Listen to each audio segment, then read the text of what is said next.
Alrighty, good stuff. So, James, I'm going to try and change an industry perspective today. So it is my view, and this is my opinion, that it's a common misconception that it takes 90 days to fully ramp an outbound BDR or SDR. In fact, if you look at the Bridge Group report, which I've got some data on the screen just now, it suggests that it's 90 days, and it's pretty much always been about 90 days. And it goes as far as to say that it's actually a universal truth. I mean, big quote there. Guess what? That data is based on what companies tell them.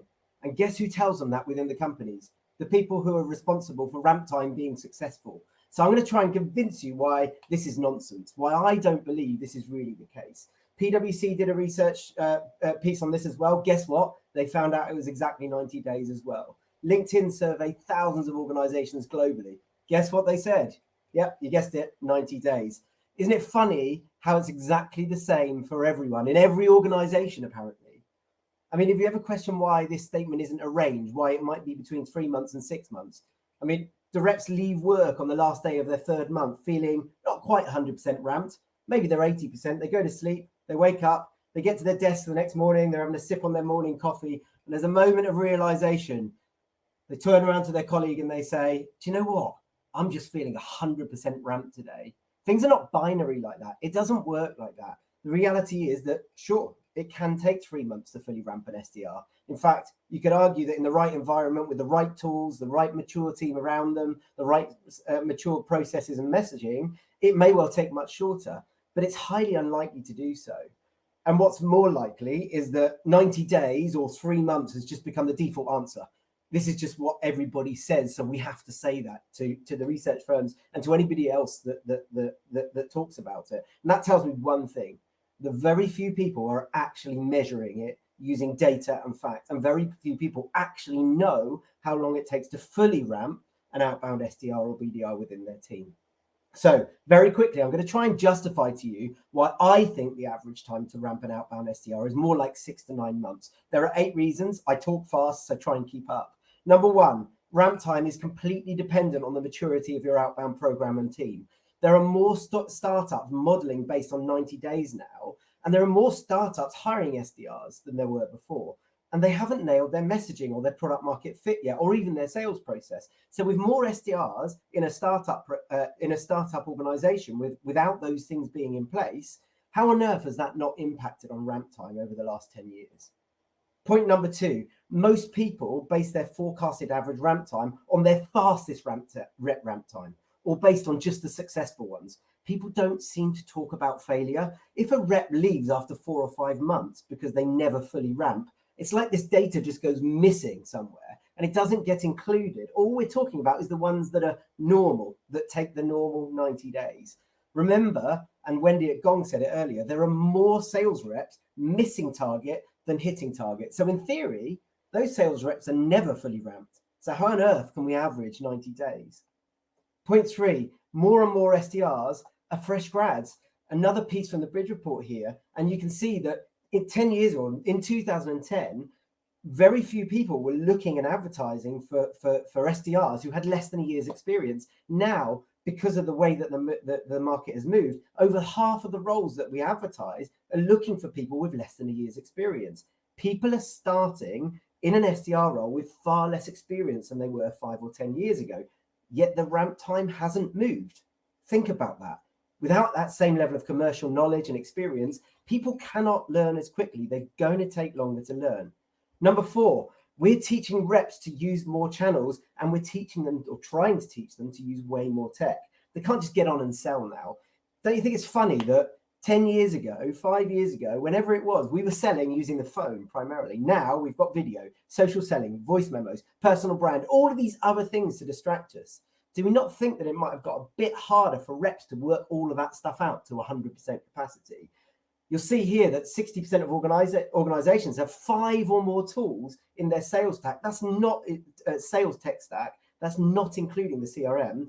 80% have 4 or more. That's a hell of a lot of things for an SDR to learn. Number 5, SDR performance is not linear. Our data shows that often reps that take longer to fully ramp go on to produce the best outcomes after the 6-month mark when it comes to revenue and measuring revenue, not meetings booked. Often the profile of these reps is somebody who takes time to learn, and sort of confidence comes with learning, I guess, with these people. But when they get there, the quality of opportunity they create is far better. Often reps also slump every 3 to 4 months. They go up and down. When most people think about how performance changes over time, they imagine this straight line. We start at our lowest point and we improve consistently. And while that might seem logical, the data tells a very different story. At AIR, we measure the first 6 months of our outbound SDR programs over several years that we've run for lots of clients. And our research team have discovered that the first 2 weeks of activity on average were the best weeks until we reached about week 10. So rather than linear progression, performance tended to actually drop before it went back up. And you'll see here, we call that the valley of disappointment, where SDRs think, oh, I can't do the job anymore. And where sales leaders are thinking, geez, have we made a mistake? No, it is the natural progression. It's the way that we learn and the way that we go up and down, because SDR performance is not linear. Number 6, you cannot fully understand your sales process or product in 12 weeks when your job isn't to be in a product.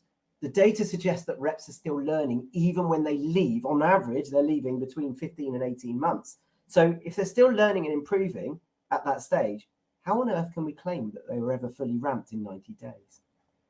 Number 7, the one I keep piping on about at the moment.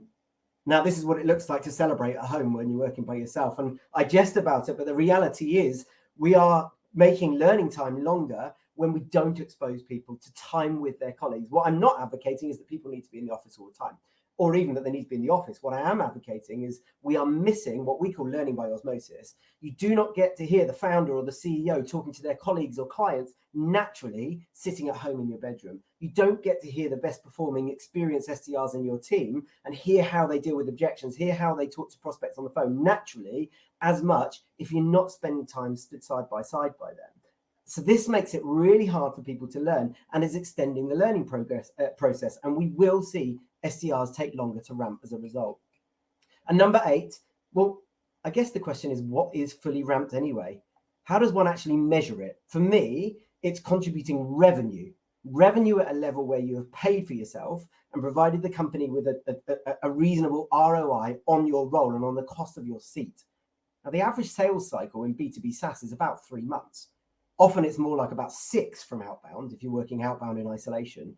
So what are we measuring fully ramped on after 90 days? Are we measuring it on the ability to book meetings that, quite frankly, we have no idea will turn into revenue or not? So these are just some of the reasons why I think we're looking at rep ramp time in the wrong way. And of course, I guess the next question is, well, what can I do about it? And there's some reasons on your screen here, some things that you ought to be doing. Number 1, have a tolerance for failure. It doesn't always go well all of the time, and we need to tolerate that as leaders. Number 2, focus on one channel at a time. Get new graduate SDRs in, give them 6 channels, 6 pieces of tech to use. They will get confused. Number 3, reduce tech. You can layer it in over time. You don't have to race to teaching them everything. Number 4, get reps face-to-face in the office or in a space with their colleagues. Get them learning by osmosis from the people who are already doing what they're trying to learn how to do. Number 5, communicate the right expectations. Weight targets appropriately. The amount of times I see people on 50% of target in month 1, 75% in month 2, and 100% in month 3. Think about yourself. Were you at 100% of your job 90 days into your job when you started? I highly doubt it. Number 6, don't hire grads and expect them to be ready. Think about, do I need to hire more experienced people, or do I need to factor in the fact that they'll take longer to ramp? We have over 50% of people starting in SDR roles with no experience. Of course, they're going to take longer. Number 7, create a culture where continuous improvement and learning is embraced. Call it a coaching culture. And we've had Rich and a number of people talking about that today. Number 8, you don't need to label and define a ramp or no ramp scenario. Stop labeling it as something that's done or completed. It is an ongoing thing, and you need to keep looking at it. And number 9, talk to stakeholders internally. Financially model for it to take 6 months or more to fully ramp, if you are going to call it fully ramped, or just accept that the data needs to inform you what's happening in your business.